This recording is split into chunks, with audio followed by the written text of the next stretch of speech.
Week 7 of the fantasy football season. Here's wide receivers. Start sits this week. The first start, DK Metcalf of the Seattle Seahawks. I know Metcalf, the numbers haven't been there so far this season.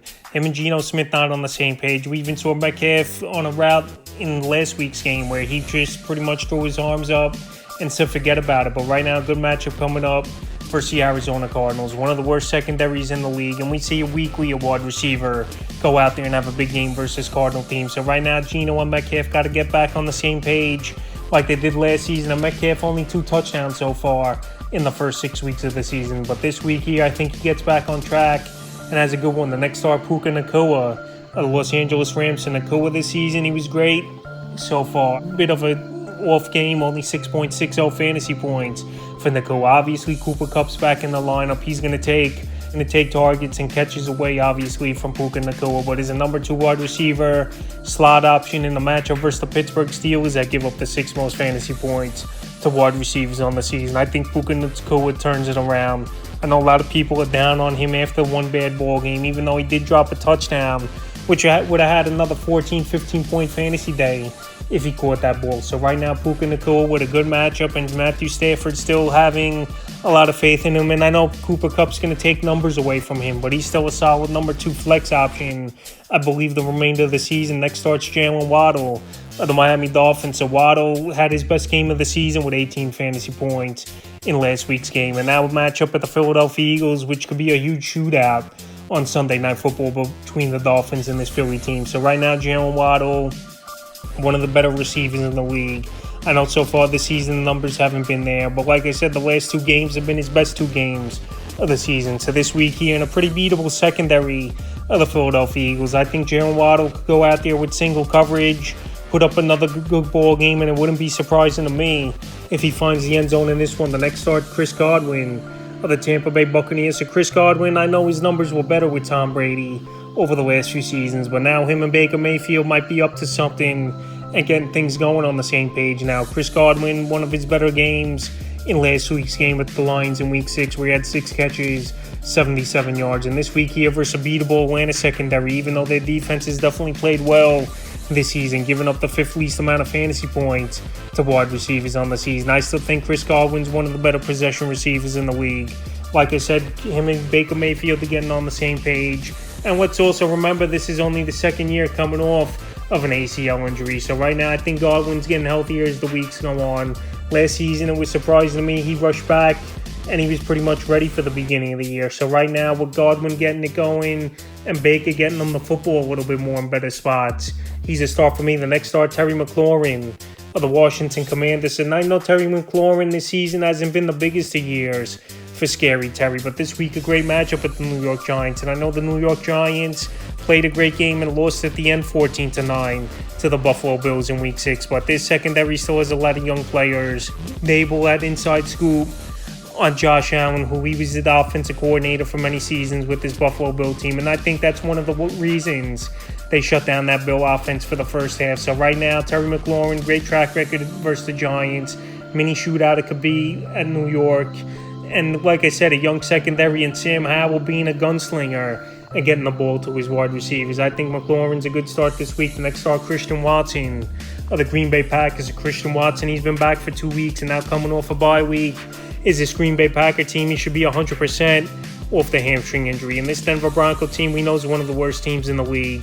They really can't stop anyone. And Christian Watson, he's a burner. This is a player where it just takes one deep ball to him, and he pretty much has a fantasy day. So the 2 games that he came back, he played pretty well versus the Detroit Lions. He found the end zone. I know only 2 catches, 25 yards on a limited snap count there was for Christian Watson Week 4. And then Week 5, in that one on Monday Night Football with the Vegas Raiders, he caught a deep ball where he almost housed it. So Christian Watson, he's a deep threat, one of the quickest wide receivers in the league, and a solid route runner as well, and the number 1 receiver in this Packer offense. So this week, at a mediocre to poor secondary over there in Denver, and we've seen him get torched, obviously, for 70 points early in the season. Miami Dolphins. I think Watson's to start this week, and the final starts Jacoby Myers of the Vegas Raiders. So this offseason, not many people thought much of Myers signing with this Raider team. Just another player that's going to be decent or be a bust for this team. But so far this season, he's putting up fantasy points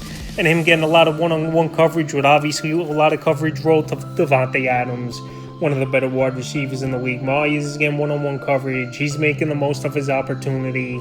This week, another great matchup with the Bears that don't stop anyone as well defensively, even though it might be Brian Hoyer or Aiden O'Connell at quarterback for this Las Vegas Raiders team. I still think Jakobi Meyers goes out there and has a good ball game. Now to the sits, Jerry Jeudy's a sit for me. Jerry Jeudy, he pretty much hasn't done anything at all this season. I know on paper it's a pretty decent matchup versus the Green Bay Packers, but Jeudy, him and Russell Wilson aren't on the same page. Jeudy, he's more worried about off-field noise than being on the field and focus. And with the trade rumors as well, definitely could be messing with Jerry Jeudy. So right now, while he hasn't done much this season, and him and Russell Wilson really haven't been on the same page at all, he's a sit for me. Next sit's Drake London of the Atlanta Falcons. I know London's coming off a 125-yard game in last week's loss versus the Washington Commanders, but this week a tougher matchup at the Tampa Bay Buccaneers.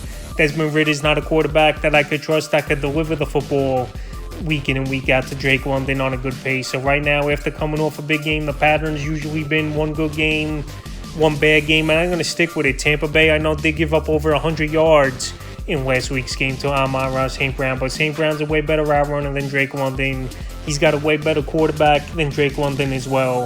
And this week here in a division matchup, it's going to be a tight contested game in my opinion, and I don't see London doing much in this one. The next hit's Romeo Doubs of the Green Bay Packers. So Romeo Doubs, now with Christian Watson back in the lineup, definitely targets are taken away from him. Jordan Love, the last couple weeks, he really hasn't looked good. I know they tried coming back in that Lion game in week 4, but fell short. But Love, the first half, didn't do much.